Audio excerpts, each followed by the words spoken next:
everyone. Thank you for attending our webinar, Negotiation Strategies That Build Consensus, presented by Brad Agry. My name is Mimi Kim with Ivy Exec. Before I introduce our presenter, Brad, I'd like to quickly go over a few logistical items to make sure our webinar runs as smoothly as possible. We will be recording the webinar today, and we'll send you the link to the full recording as a follow-up to the webinar. For the audio for today's webinar, you'll notice that you have two options. You can use either the voice over IP option or dial in directly with the number provided in your registration email. If you have any trouble with your audio during the webinar, just send us a quick note through the questions tab on the control panel. We've muted everyone this evening to ensure good sound quality. At any point, should you have any questions for Brad, you'll see a questions tab on the control panel, and you can send them to me directly. And I'll be happy to share the questions with Brad at the end. We'll try to get to as many questions as possible during the Q&A session at the end. Please feel free to follow up with Brad after the webinar if we don't get to your question, and we'll provide his contact information in the follow-up email. Now to introduce Brad. Brad Agry is a founding principal of CareerTeam Partners, a New York City-based career management consulting firm. A seasoned career coach, he has worked for over 15 years with individuals in a number of industries, helping them both assess and actualize career paths. He also serves in the capacity of executive coach, working with people who are essentially happy in their current job situations, but are looking to be more productive and better leaders. He has been retained by Columbia Business School to coach business school and executive business school students in leadership development skills as part of the school's ongoing program for social intelligence. And with that, I will turn it over to Brad. Thank you, Mimi. It's a pleasure to be back with you all. To kind of give an overview about, I want to spend a little time talking about kind of a whole new approach to or mindset that allows us, regardless of what we're negotiating or who we're negotiating with in terms of either numbers of people or numbers of topics, a new frame of mind and a new approach that encourages much more consensus building and less about kind of we, they, and more about dealing with individuals. Just one sec. I'm sorry. Dealing with individuals and looking at their needs for work. Also, is in this first part is Brad, looking. I'm sorry. I think we may have lost your screen. Okay. Would you please click on Show My Screen? Sure. Is that up now? Yes, it is. Okay. Thank you. Sorry about that. So looking at differences in terms of how people communicate differently. You know, the basis of what we're doing in this whole negotiation is we are moving towards looking at ideas and points of view, but understanding before we actually get to the meat of what we're negotiating, how people are most effectively communicating, how they're most comfortable. So really understanding differences in terms of how they come to their points of view and how they process information. Then I want to spend a little time looking at how to plan for negotiation in terms of sort of what I call the pre-need.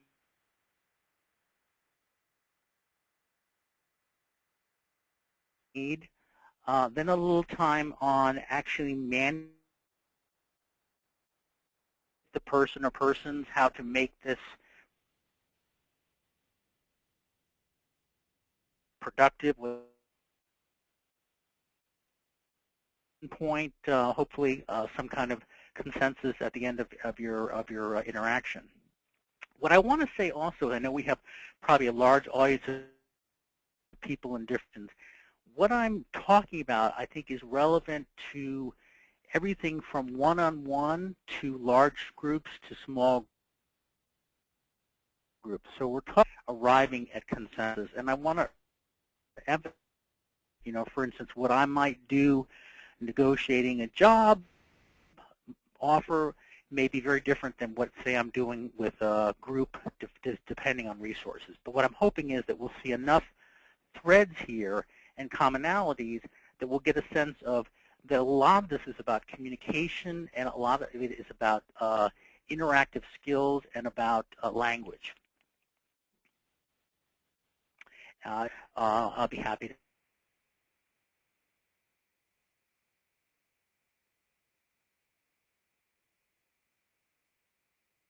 Goal is what exactly is consensus, and what it is effectively is core.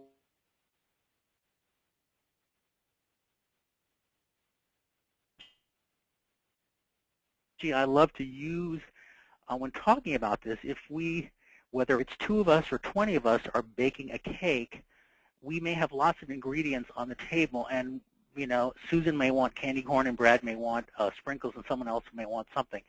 What we're trying to do is come up with the best cake. So not every ingredient is going to work the best for the final product. What we're looking at is what is the best of the best, how to make this work together. So we're starting with the understanding that we're trying to get the best product. We're not trying to address everyone's need, but to get the majority of the issues addressed.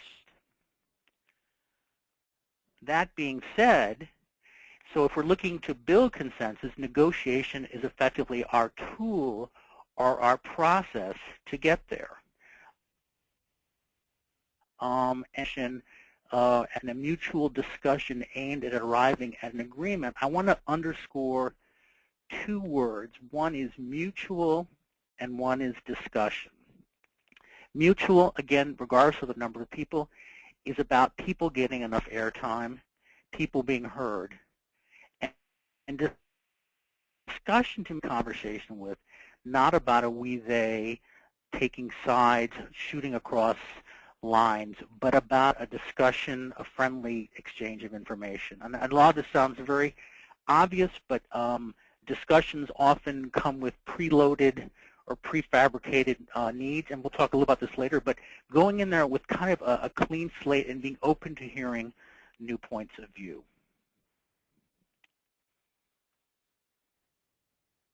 In a new way, and both with people in transition and then also with coaching. And, you know, particularly there was a rule of thumb a while back, or, you know, depending on where you are, what industry, what market, the job interviews were about, I work really hard to get a job offer, and then it's all about me.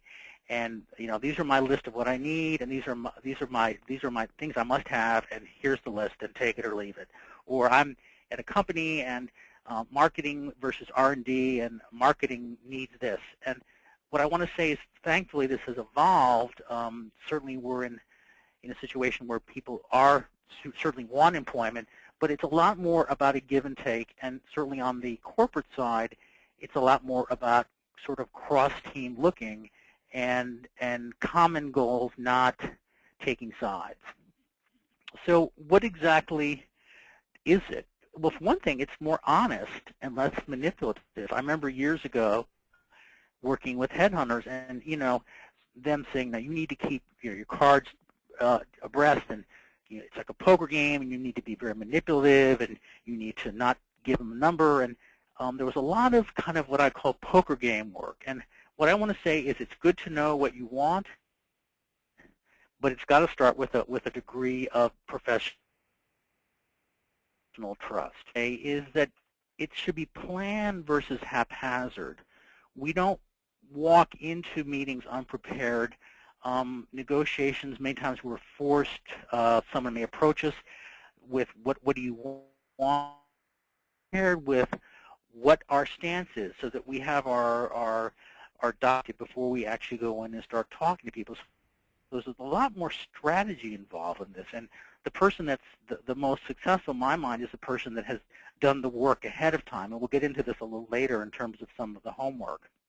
I want to say calm versus, again, the business, it's not personal, often hard to do that, but I want to say the focus is on the business, on the issues, and it's about collaborating this win-win situation, not a defensive taking sides. This is very straightforward, and I like to use this as what I call the differences formula. And what I call this is really starting to lay the framework with communicating is when you're dealing with the person on the other side of the table or the desk, is diagnose the differences, understand the differences, leading to increased communication. And what I mean by this is if we look at the analogy of building a house, and let's say that what we're dealing with when we want to get to the framing and the windows is about all sorts of different techniques and different sort of stances on topical issues. But the foundation is, it certainly is going to be important what we talk about and the meat of what we talk about, but the foundation, how it's done, how the language is used, how questions are posed, how people use communication is what I call building the foundation. And what I want to emphasize is that a good starting point is not only understanding how people are different in terms of what they're doing, where they're doing it, and how that colors what they might say with you in a negotiation, but it's also important to look at how they are comfortable communicating so that when you begin to meet with them and when you're in the room with them, you'll know how to best approach them so that already you are starting to start with some kind of commonality of style. So let's look a little bit at some direct things. For instance, you know, in a situation, let's say where you're in a company, the difference in terms of your position, whether, say, someone's a marketing person, and you know, if they're a marketing person, what level they are. Are they senior, or where are they in kind of the hierarchy? What their specialty is. We see a lot more when we're dealing with negotiations, certainly a lot more teamwork and cross-use of different groups that need to work together that may have important pieces of the pie but may come at it from very different angles. So for instance, let's take someone who's a marketing person in a company that deals with aeronautics, and let's say the aeronautics has then acquired a new healthcare division under this umbrella. Suddenly they are marketing people, but they're dealing with a different industry. They don't know, with new people who they're on staff with who are in an area they don't know. So again, that's going to color how they look at things. Similarly, expertise, say an R&D person who is a tech person who makes decisions based upon facts and figures, and engineer technical, and a marketing person who may be charged with pulling it all together, who may be much more about positioning and much more strategic. So again, think about how this is going to color where someone comes from when they begin the whole negotiation conversation. And certainly demographic differences are a big deal. I mean, think about the different people you've worked with over the years in different companies, how age can affect, does it affect your ability to take risks, how people make decisions. Are there generational issues in terms of how people assimilate information, how they acquire information? We can look at ethnicity and cultural background. Many people we're dealing with globally now, are multilingual, may have English as a second language. They may be completely bilingual, but they may have different ways of expressing themselves. Maybe they don't have the same nuances or metaphors we use. And think about how they're culturalized. Many people in different cultures are taught to act differently in business situations. So what we may, as Westerners, interpret, for instance, as silence in some cases may be agreement. So we have to look at, again, how people are communicating differently and how this is going to affect how we can start the common ground. Beyond this, obviously, is education and training, and this looks at the difference between people that have, either different degrees or different types of training or different experience. So again, how that's going to color what their opinion is and where they're starting in terms of having a point of view. Within the organization, it's interesting to also look at the roles people take if you look at not just what they're doing, but how they're in the company. For instance, my formal role may be sort of my official on-the-chart Brad Agry VP of Marketing.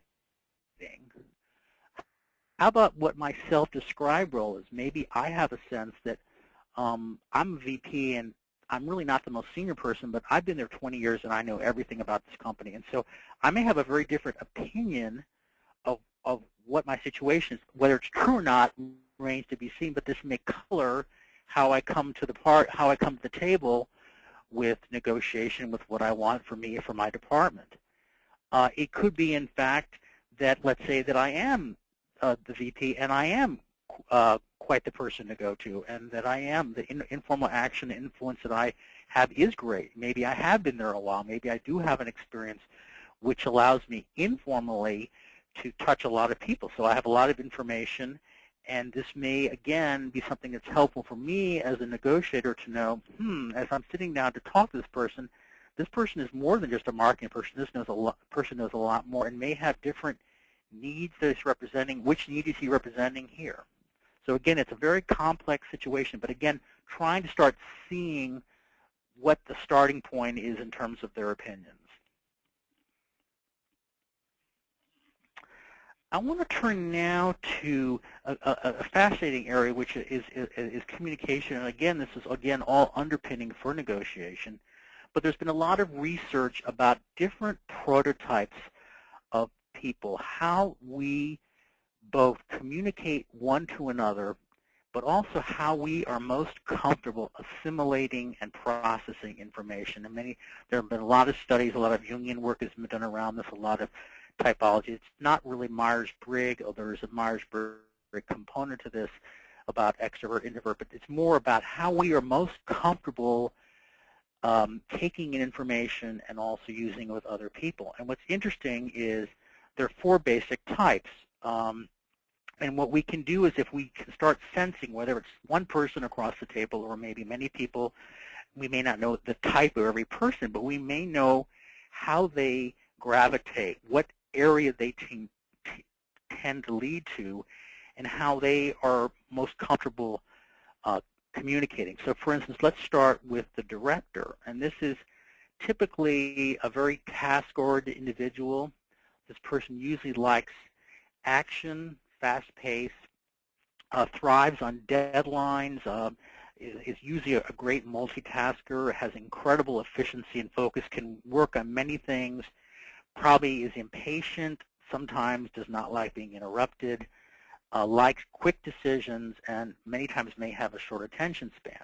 Again, we're generalizing, but in many cases, in all of these cases, these personalities have both pluses and minuses. And the thing is to understand in dealing with them how best to connect with them.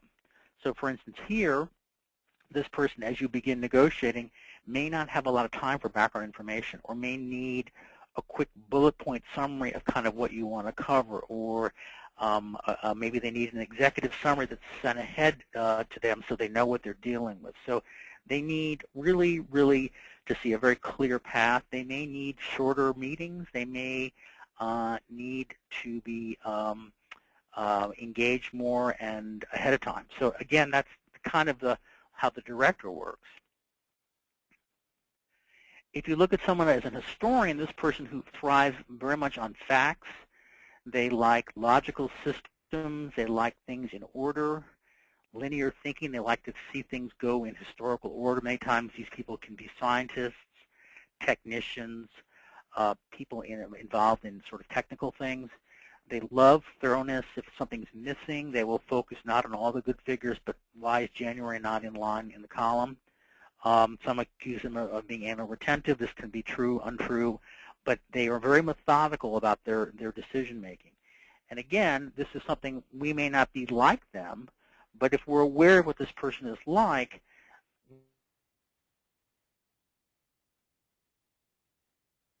we may, in my prototype, I tend to be much more of the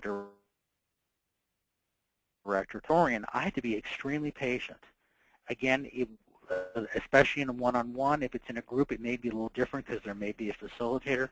But I need to be very aware of slowing down, of not rushing into conclusions. So I need to understand how they're best going to assimilate what I'm saying. The creator, this is the type of person that loves lots of options. They're brainstormers. They love to think big. They're very common. They like to think of ideas. They kind of all over the place. but they have lots of good ideas. They love flexibility, which translates to the horror of many of us to constant changes, which drives people crazy. But they also many times spark great new ideas, so they shouldn't be squelched. And they love organic decision making. So again, while I personally have a piece of this in me, it's probably sort of a secondary attribute of me. I can relate to it. When I'm with these people in decision making or negotiating, I have to be allowed them to voice their opinions. We may have to go off course a bit, but my job is to ultimately respect them, but to bring us back to an agenda. So again, understanding this.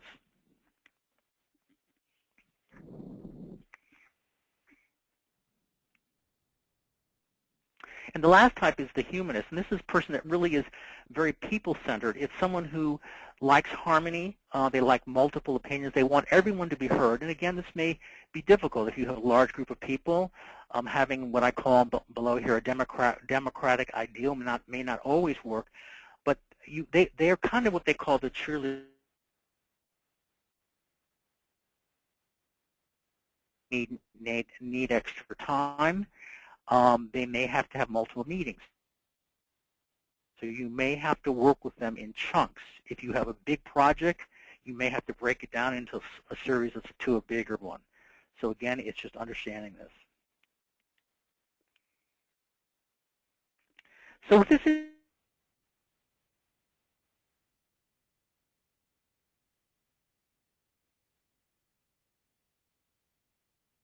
a really good starting point with to know really who are speaking the best. How are you coming across as the most authentic and personal individual? By the same token, be sensitive to their preferred styles. You may know this. You can read this through them, their body language, their social interactions. And the idea is you are not changing who you are. You are recognizing them and what I call flexing towards them. And you're knowing when to and how to. We'll get to this a little later, but it's knowing, when to slow down and when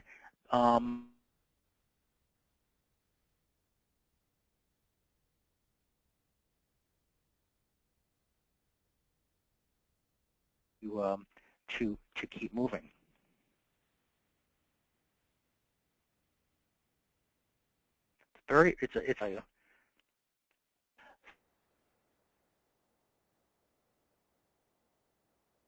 Now let's talk about planning for negotiation. And the point I brought up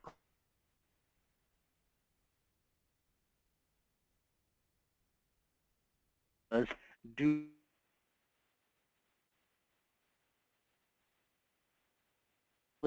formulated what's going on. The issue really is, what is my stance on the subject? Certainly the subject has been defined, and at your meeting you will define the goal, but what are the facts that allow me to come to an opinion? Are they updated? Are they the most up-to-date? Are they the most relevant? Similarly, what are my making some assumptions or making some hypotheses? What is my thinking behind, if I want to do X, this is what I'm thinking, and I don't know what I may get back in this negotiation. I may not know what this person's retaliation may be if we're hitting a tennis ball back and forth. I may not know what the answer is, but this is sort of my assumption. And the third part is where I go for this information. Do I have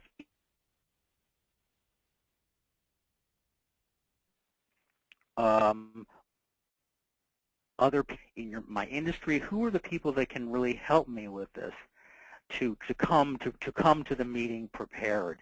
And certainly the other thing to think about is the source are considered kind of go-to for having enough background on the subject for me to make an educated hypothesis or stance. This is the classic line. We hear this in most every part of life: negotiable versus non-negotiable. And I will say this is going to vary everything from when you're one-on-one in a job situation where it may be very tactical and very specific and very almost what I call sort of a checklist. It may be very different for a group of people, say, deciding on, let's say, a corporate group is trying to run an event, and there's a lot of different situations. But you may, in your function area, really think very strongly of having one particular speaker say. That may be something you must have. So knowing ahead of time what you want and being realistic about that wish list. The preparation that you do for whatever this interaction may be, whether it's a formal meeting or, as I say, around a big table, whether it's one-on-one, it's crucial to be prepared intellectually, but also psychologically. And what I mean by this is simply you've done your homework, but I mean having what I call a planned yet flexible game plan and a professional and controlled frame of mind. And let's unpack those a little bit. And what I mean by that is the game plan is your approach. It's not a script. It's not something that you've laid out that does not include the other person. Think about how many people in relationships have this, where it's all planned out, our life together, and there's no inclusion of the other person. So it's not unmutable script, but it has planning involved. And the second piece is the professional and controlled frame of mind. Certainly, there's professionals around here, but many times what's happening emotionally, whether it's being threatened for something or something's going on, timing your meeting is important, and knowing when it is time to have one and maybe when it's time to defer. Better to wait than to be in mid-meeting and have to call it off. And only you can be the judge of that. But I will emphasize being in the frame of mind is like running a race and being ready versus not having trained. I love calling these, and these are what I call the negotiation mantras. And again, these may seem like very obvious things, but I think this is very much about centering yourself for your presentation and interaction with this person. The most obvious is I have a well thought out and supported point of view. Pretty self-explanatory. I've done my homework. I'm ready. I suspect, recognize, and will respect the fact that others may have different points of view.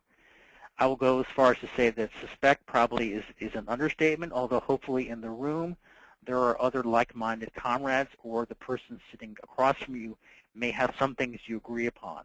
The point of view, however, is important with this, or the thing to remember about this, is understanding and being aware that they not only allowed to have the different points of view, but also to express them. I'm willing to suspend premature conclusions or outcomes of this process until I've heard their perspective. And this is what I mean, and I underscore the words suspend and premature. And what I mean by this is certainly allowing to hear them out, not being tied to the outcome, certainly knowing the goal, but not being tied to what's going to happen. And premature, what they say may in fact have a lot of validity. In fact, what you both say to each other or to others may, surprise, surprise, bring up other new organic options that have neither side of you but a combination of you. So how wonderful a garden of growth that might be. And then the other is I am willing to engage in a respectful and organized discussion that will hopefully allow us to reach an appropriate conclusion together. Again, I underscore respectful and organized. Certainly respectable is fairly self-explanatory. We'll get into organized a little later, but it's looking at a way that all these facts and these figures and these points of view can be laid out so that everyone can understand them and that they are not a mishmash of ideas being thrown around the room.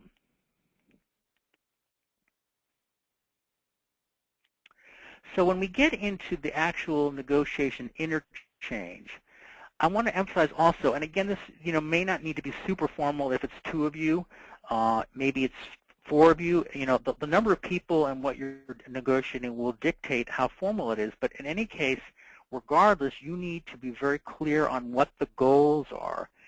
In looking at this thing, you may realize there's a lot of goals here, and maybe we need to narrow down one sub-goal for this first 2-hour meeting, or what exactly do we need to drill down to get to today?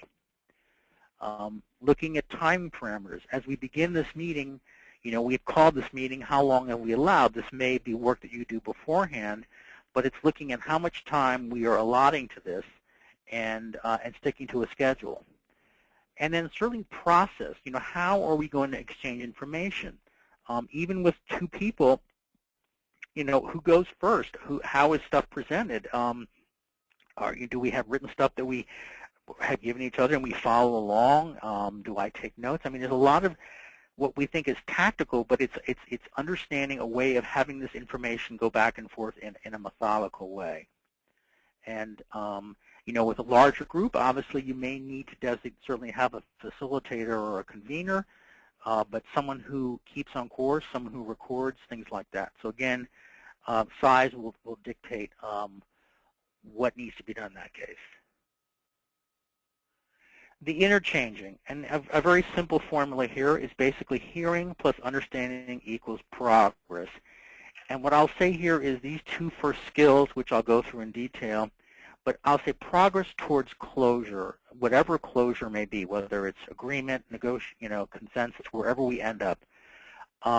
What I'll say is these are the skills or the building blocks, not unlike the skills that I talked about in terms of discerning people's individual communication styles. Now it's using these skills to, again, notice we're not even at the point of talking about content. We may be, content is important, but it's how we are actually doing it. And obviously anyone that's done any kind of facilitating work will understand it's a suspension of ego. It's not about I, listening and not thinking ahead or being preoccupied. It's also what I call authentic bodily engagement. And by this I mean simply something as obvious as looking at the person, paying attention, the body language that you are given, you're leaning in towards them, you're making contact with them. It's not a fake kind of, I'm on the edge of my chair. It's a look and taking notes. Again, to me, taking notes is something that keeps me focused. It may be new to me, that I don't understand, or if I want to come back to it, I think it's also quite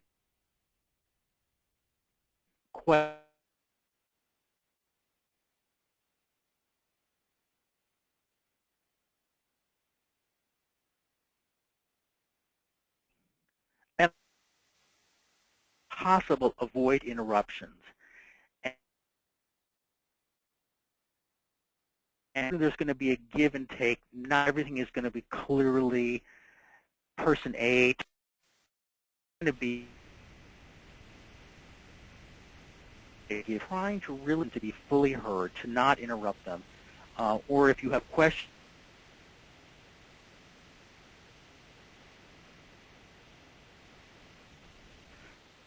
so I'm hearing what you're saying. Am I understanding what you're saying? And by hear, I mean your ability to check for comprehension. Periodically, you want to make sure you've understood, playing back what you said, key points, making sure that you are understanding what they're saying. And the one bullet that I love here is probing for more information or clarity.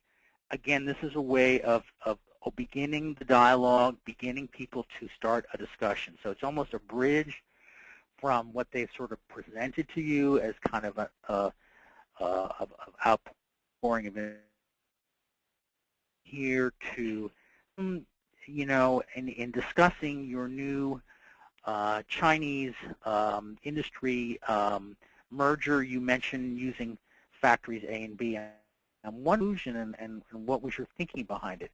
So you're not being defensive. You're asking them for more information.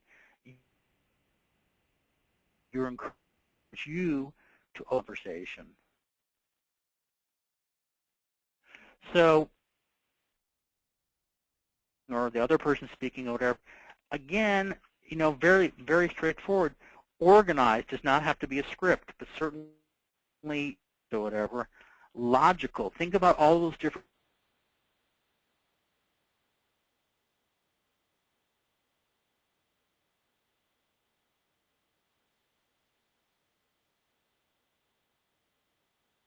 logical to follow it. A humanist may be more interested in the people. A historian may want more background information, but everyone wants logic, and everyone wants a good pace. It does not have to be super slow, but a pace and a volume that people can understand and follow. And probably the most important is efficient, because again, we're not being timed, but give other people airtime. Do not. So as we are moving forward, now we're sort of at the point now where we've begun discussion and we're getting back and forth some ideas or whatever. This is what I call the barter option. And we all know what barter is. It's kind of a given. This may be appropriate, but I would recommend it being judiciously. And I'll tell you why, because I think it can be good for certain kinds of negotiations. I'll talk about this a little bit, where it kind of becomes kind of a mathematical game. Think about if for some game where it's like 2 hatch marks from me and 2 for you or whatever, kind of thing. But it can be very effective. I'm thinking particularly, we talked earlier about one-on-one negotiation, say for a job offer, where things have moved very technically.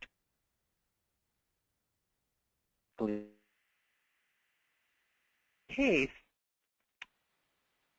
your pre-meeting needs worked out. If you are taking this job,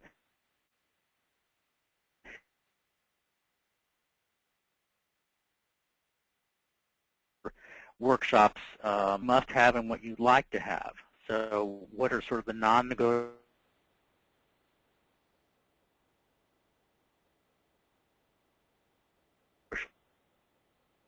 and what you must have? Or would like to have, rather. What this should be what you will be willing to sell. So, for instance, concessions. That means what I want. What I might be willing to stay back and forth, except we're not exchanging money, we're exchanging things. So the thing about these things is they do become kind of often a check and balance scenario, and again, they can work. They may not work as well for sort of more larger group things or things where people are trying to reach consensus, where it isn't as clear-cut, where it's much more about coming to an agreement that's the best of all. So let's say we have moved through the discussions. We've had some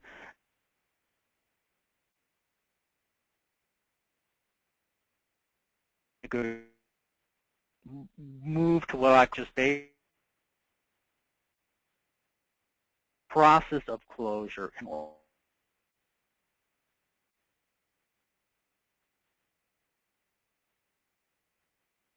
certainly whoever's running this, again, whether it's just 2 of us, or whether it's maybe a small department.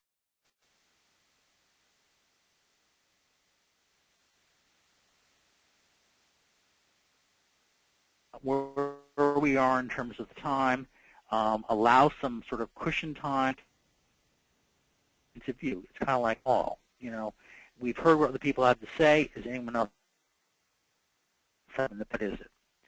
And then be done. This a facilitator in a large group. It could be done. And am I clear that line with this talked about? Where are we? After these 2 hours, and we've tallied up what we've done. A summary. So a little bit about kind of what happens as we reach the end. And again, for the purposes of teaching this, I am. 'Cause I'm literally every case is going to have different players and different types of interactions. So this is so overly simplified. There's certainly going to be combinations of these things, but this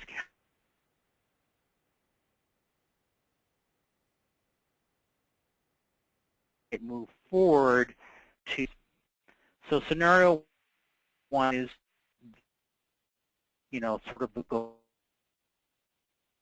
and this is upon sessions and ending this session, the common conclusion. How are we the common conclusion? Whether group is a huge group, we've decided upon this, this, and this, and we've got enough here that everyone's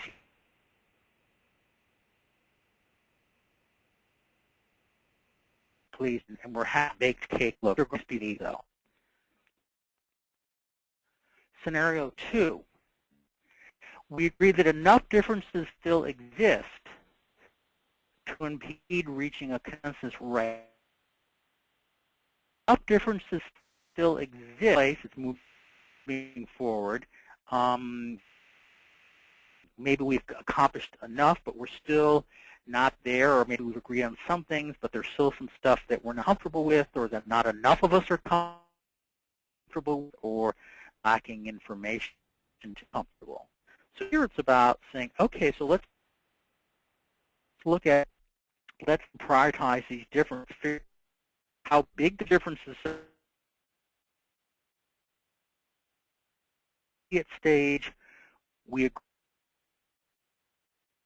may need some more additional add, and we talk about who might deliver these things. So, John, you're in marketing, and you've agreed to come back with a couple of figures to Susan understand R&D, what it might impact that. It may be some of the stuff can be done via email to everyone ahead of time, although I would encourage it being done so that people are together, so no one is out of the loop. Emails are dangerous with lots of CCs, but sharing information and smaller data points may be done that way. But realizing who needs to come back with what information so that the group, again, reaching a common goal, could be able to make a decision. It might be with the two of us. It might be, I've asked you to see if you, but what I can do is I can move up your performance appraisal from a year to 6 months, guarantee 10%. But I need to check with HR. So it's like, okay, so we'll agree upon this is where we've ever been. This is bad. Agree. So it's it's things are working well. And then 3, which I hate to even mention, is if it doesn't work. And hopefully, if all of this communication has been in place, or I should say all of it, if people have been using the skills, we hope this is not going to happen. But there's often a case when, as a last resort, we have to agree to disagree. And there may be just enough difference either in understandings of the problems have gotten bigger, maybe have changed. Maybe you, when you're negotiating for a job offer, a new person is involved, so there's a whole different your best try. You need to democratic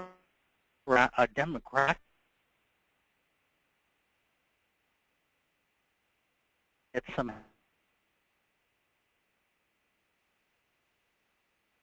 this the fancy word ombudsman.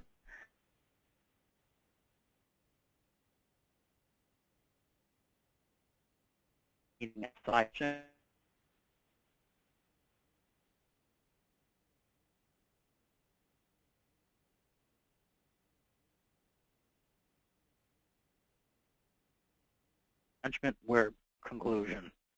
And it's last resort. It's like the keep back and back off the same. I guess they keep forever. But really, we keep having me. Who is this person going to be? Who is the correct person to have this done? And in fact, help us do it. willing to make a decision, and so, we can't keep going on forever. So all this stuff is being colored, by the way, by time, and we need to really be aware of, how much time we do have. And, if we're dealing with someone who is an historian, we've got to always balance between, yes, I need to be respectful, but we also have deadlines, so that you're in a constant mode of the art and science, the art of dealing with the people and communicating well with them, and then the science of getting on. And that's where a lot of different skills come into place. So where are we as we summarize? And I just want to mention a few key points for you to go away with. And again, I'm happy to respond to any questions through email. And others, what for a living, how they work, their function, but particularly prefer to communicate. Happy in terms of how they think about information, and more importantly, how they process what you're saying, what their speed is, what their preferred method is.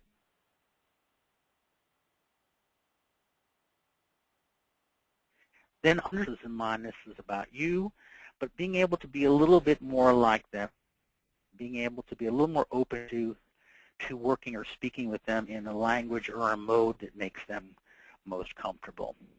Doing your homework, certainly before the negotiation begins, gathering your facts, being ready, being able to articulate your stance and wishes. Again, your stance, you may have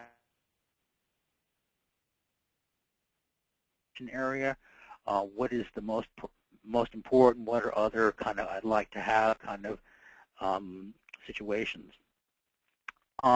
Ability also, the skill to listen, to understand other points of view, knowing what other people have to say, encouraging healthy discussions, really learning how to use open-ended questions and to really engage people, and then really providing, and again, depending on whether it's just two of you or a group or whatever, what I call a fair final decision-making process.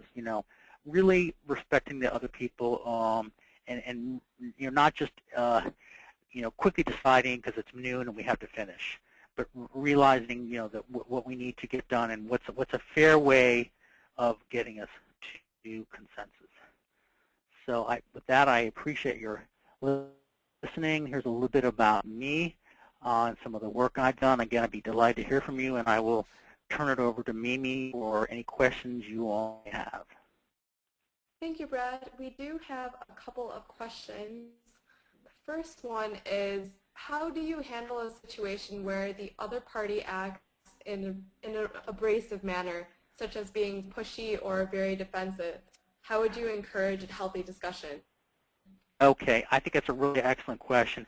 I think what I would do is give them very honest feedback and say that in terms of trying to reach a conclusion, that the manner in which they're addressing you is making you uncomfortable and impeding any progress. I think the most important thing is for you, though, as the person may be abrasive, the most powerful thing, and I found this in anger management, is to actually slow down your speaking and lower your voice.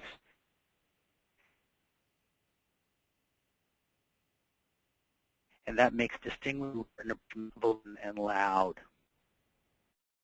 So really calling them on it, but in a very, very measured and direct way, and refuse to move forward unless there's some agreement upon a respectful interchange of information. If we end the meeting at intermediate stage, in ways should we evaluate the meeting in order to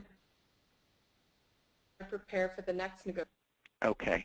I think, lessons learned about what happened in that meeting. So were we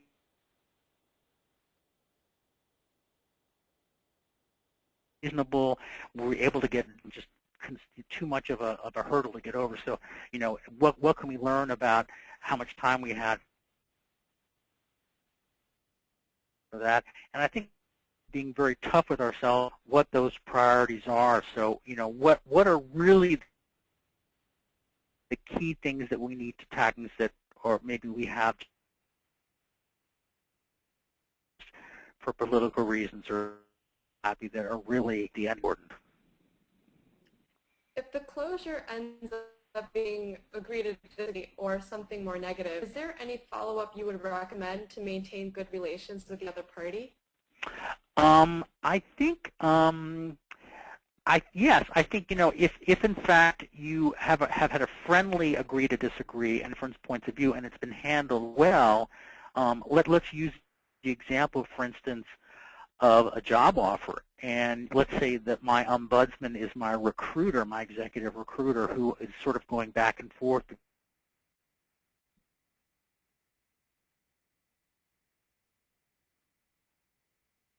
and trying and can't go to that number, Brad, and this is the one that we can offer. Say you like the company or you like you. Nothing wrong with either through the recruiter or through the person directly, and sending an email or just saying, I'm sorry it didn't work out, because in fact this may be someone you want to have a relationship. The same if you were to do with someone in a company within, say, Green Day's example, could not agree upon something. You may be working on other projects with them in the future, and this project may get completely canned by.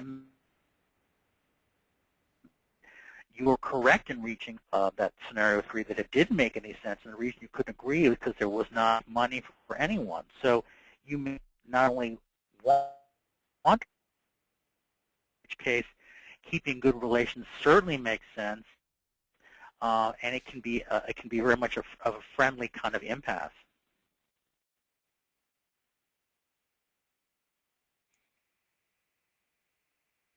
If you want a copy of the deck,